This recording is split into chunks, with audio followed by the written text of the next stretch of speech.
Bonjour à tous et bienvenue dans Express Orient. Au programme cette semaine, les exécutions qui se poursuivent en Iran. 2 manifestants condamnés à mort ont été exécutés. Comment se déroule leur procès? Combien sont-ils? Autant de questions que nous poserons à notre invité, Irbod Degani Hazar, avocat franco-iranien, membre du collectif Iran Justice. Les Israéliens qui défilent contre les extrémistes dans le nouveau gouvernement de Benyamin Netanyahou. Ils étaient des milliers à manifester samedi dans les rues de Tel Aviv. Les détails à suivre. Et puis nous irons en Égypte où des femmes DJ tentent tant bien que mal de se faire une place sur la scène musicale du pays. Pas de trêve ni de grâce pour les condamnés à mort en Iran. Les exécutions se poursuivent depuis le début de la contestation. On comptabilise 17 condamnations à mort en lien avec les manifestations. Ce samedi, 2 jeunes Iraniens ont été exécutés, reconnus coupables par la justice d'avoir tué un paramilitaire lors des manifestations des derniers mois. Et pour en parler, nous accueillons sur ce plateau Irbod Degani Hazar, avocat franco-iranien, ancien membre du Conseil de l'Ordre des avocats, membre du Conseil national des barreaux et membre du collectif Iran Justice. Merci beaucoup d'être avec nous sur ce plateau. Juste pour résumer, depuis le début de cette vague de contestation, avec d'autres confrères, vous récoltez des informations, répertoriez ces condamnations à mort, les exécutions et tentez de médiatiser le cas de ces condamnés. Tout d'abord, savons-nous exactement quel est le nombre de condamnations à mort en lien avec ces manifestations en Iran? Alors, bonjour et merci pour ce temps de parole. Alors, c'est une question très difficile parce que savons-nous exactement le nombre? Ça tombe pile dans ce que nous faisons. Nous essayons de recouper des informations. Nous avons le nombre de personnes condamnées ou en phase d'être condamnées. Aujourd'hui, il y a 20 000 personnes arrêtées. On dit 20 000. 5 000 qui sont reconnues comme étant répertoriés officiellement, c'est-à-dire qu'ils vont avoir un jugement. Il y a 109 personnes, d'après les derniers chiffres, qui attendent, qui sont condamnées, qui attendent soit une condamnation, c'est-à-dire les faits pour lesquels ils sont poursuivis, ce sont des faits qui sont qualifiés, qui vont jusqu'à la condamnation à mort, en général, donc condamnation à mort. Pour le chiffre immédiat, c'est 109. Et comment vous travaillez, comment vous obtenez ces informations? Alors on recoupe, alors les choses se sont un peu mieux organisées. Au début, on regardait des vidéos, on recoupait sur Internet, puis on a tissé aussi sur la toile, notre toile d'informateurs, des gens en Iran. Les gens sont très très intelligents et une grande résilience. On nous envoie des informations, on est dans d'autres pays, on a des correspondants. On fait un peu votre métier, on apprend à se donner des infos, à vérifier et à répertorier. Alors une question qu'on se pose ici, c'est comment sont jugés ces manifestants? On voit ces vidéos, on voit des aveux parfois à la télévision. Comment se déroule un procès en Iran? Alors le mot même procès, si on le regarde sous le prisme de notre expérience, on serait choqué. En réalité, quand vous voyez les nombres dont je vous parle, ce sont les nombres officiels, c'est-à-dire on ne sait pas réellement. Il y a beaucoup de gens qui disparaissent, on les retrouve ou pas. C'est des audiences, tribunal révolutionnaire qui passent 50 par 50. Après, alors on fait passer les gens après avoir torturé pendant un certain temps, le temps qu'ils avouent. Ils n'ont pas le libre choix de leur avocat. Et quand un avocat prend le risque, parce que c'est un vrai risque pour lui, d'aller défendre quelqu'un, il a soit pas l'accès au dossier, soit pas l'accès à son client.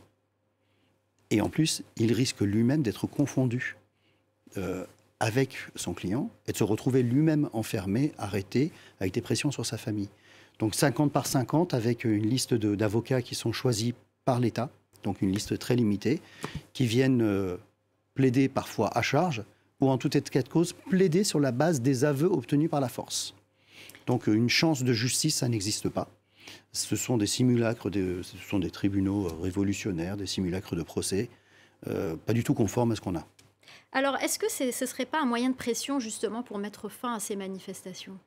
Bien sûr que si, bien sûr. Si on fait des pendaisons sur place publique, au long des grues, si on montre des exactions, c'est pour faire pression. C'est pour faire pression sur la population, pour dire attention, restez chez vous. Et puis on fait aussi une pression directe sur la famille. Sauf qu'on fait une pression directe sur les proches, sur les avocats, sur les journalistes. Donc on fait pression dans tous les sens. Ce qui est assez extraordinaire. Y compris sur les médecins qui soignent les manifestants. Y compris sur les médecins qui soignent les manifestants, qui eux-mêmes se font arrêter. On a l'exemple d'un médecin, d'une jeune femme qui, parce qu'elle soignait, a été oubliée pendant quelques jours et retrouvée morte après des tortures, Alors, vous le disiez tout à l'heure, vous avez un réseau d'informateurs sur place, vous récoltez des informations sur ces violations des droits de l'homme. Quelle est la finalité de tout cela? Est-ce que c'est tout d'abord pour médiatiser le cas de ces détenus ou c'est à une finalité un peu plus long-termiste, j'ai envie de dire? Est-ce que vous, par exemple, vous comptez faire poursuivre, monter des dossiers pour la Cour internationale de justice ou la CPI pour faire poursuivre certains dirigeants iraniens devant ces cours internationales? Alors, je vous cacherais si je vous disais que dès le début, on savait exactement où on allait et comment on y allait. On a déjà commencé à qualifier les faits, à rassembler les informations. On est une vingtaine de confrères ici, et puis il y en a un peu partout dans d'autres pays. On s'envoie des informations, comme je vous disais. Et on a différentes voies judiciaires, différentes actions possibles envisageables. Tout ça, dans un premier temps, l'objectif, c'est de ne pas perdre, cette fois-ci, l'information et l'historique. Pour qu'un jour, si on a l'occasion et l'opportunité, on puisse porter ces affaires et rendre justice aux gens. Mais en attendant, les oubliés, c'est les condamnés. Donc en attendant, on porte leur voix. On porte leur voix et en même temps, on prépare des dossiers. Si demain, on arrive à faire inscrire l'organisation des gardiens de la République sur une liste d'organisations terroristes, alors oui, on pourra prétendre aller plus loin et pouvoir engager. Il y a l'extraterritorialité, y compris en France, pour certains cas. Merci beaucoup Irbod Degani Azar, avocat franco-iranien, ancien membre du Conseil de l'Ordre des avocats et membre du collectif Iran Justice. Merci pour votre décryptage. Et puis sachez que les observateurs de France 24 ont publié un article sur les prisons secrètes en Iran, des prisons où sont torturés des manifestants. Le titre de l'article en ligne, Iran, les prisons secrètes, un système de terreur absolue pour exécuter les manifestants. C'est sur le site de France 24, france24.com, rubrique les observateurs. Et c'est dans ce contexte que des Iraniens ont manifesté cette fois contre l'ambassade de France. Des partisans du régime ont brûlé un drapeau français après la publication du journal satirique Charlie Hebdo d'une caricature du guide suprême, l'ayatollah Ali Khamenei. On en vient à cette marche contre les extrémistes en Israël. Plusieurs milliers de manifestants ont défilé à Tel Aviv ce week-end contre le gouvernement de Benyamin Netanyahou. Ils dénoncent la présence d'extrémistes au sein du cabinet et mettent en garde contre le danger qu'ils représentent pour la démocratie. Dans les rues de Tel Aviv, un slogan répété en boucle. Dans le viseur de ces milliers de manifestants, le projet de réforme de la Cour suprême du nouveau gouvernement dirigé par Benyamin Netanyahou.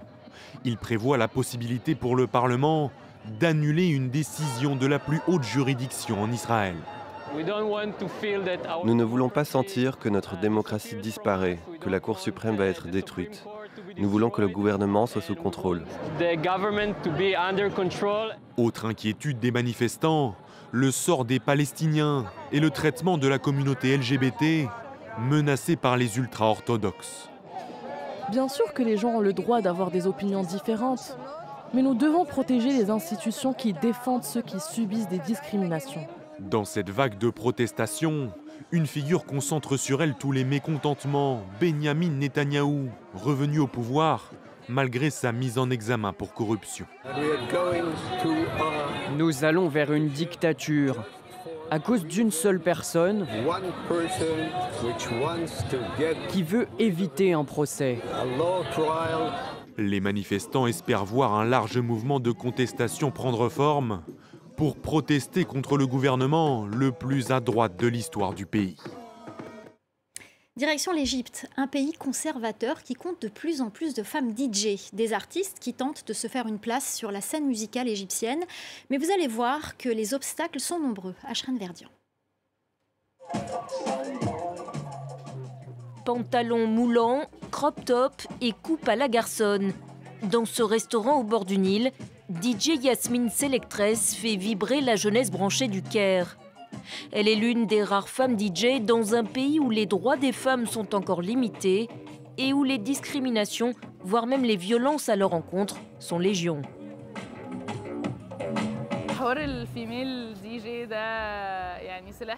Être une femme DJ est une arme à double tranchant. Bien sûr, il y a beaucoup moins de femmes DJ ici pour des raisons évidentes et claires qui sont liées à la façon dont les gens sont élevés, à la société, entre autres choses.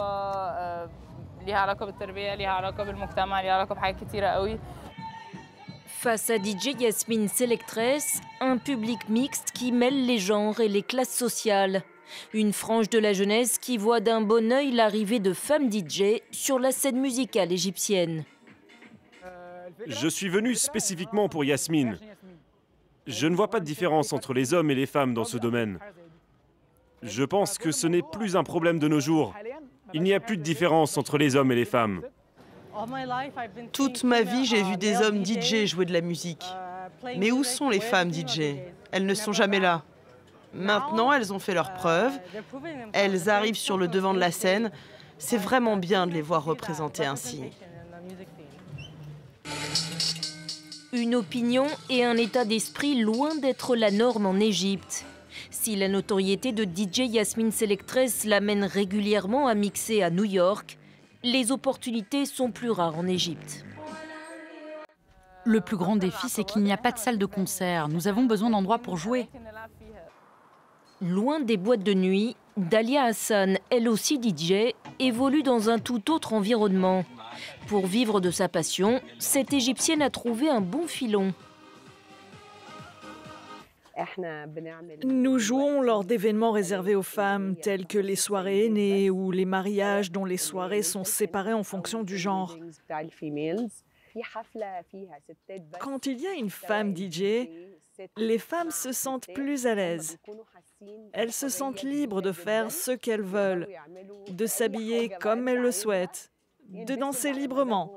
D'autant qu'en Égypte, il y a beaucoup de femmes voilées. Le parcours des femmes DJ en Égypte reste néanmoins semé d'embûches. Si la scène musicale égyptienne semble évoluer ces dernières années, elle reste encore largement dominée par des hommes. Et quel que soit le genre de l'artiste, l'establishment culturel égyptien voit globalement d'un mauvais œil les rappeurs, DJ et autres musiciens électro.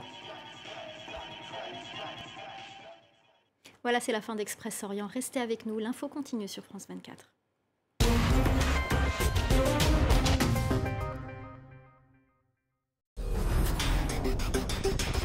Du Grand Nord canadien jusqu'à Ushuaïa, toute l'actualité politique, économique, culturelle et sociale du continent américain. Cap Amérique, présenté par Elisabeth Alain, à regarder sur France 24 et France24.com.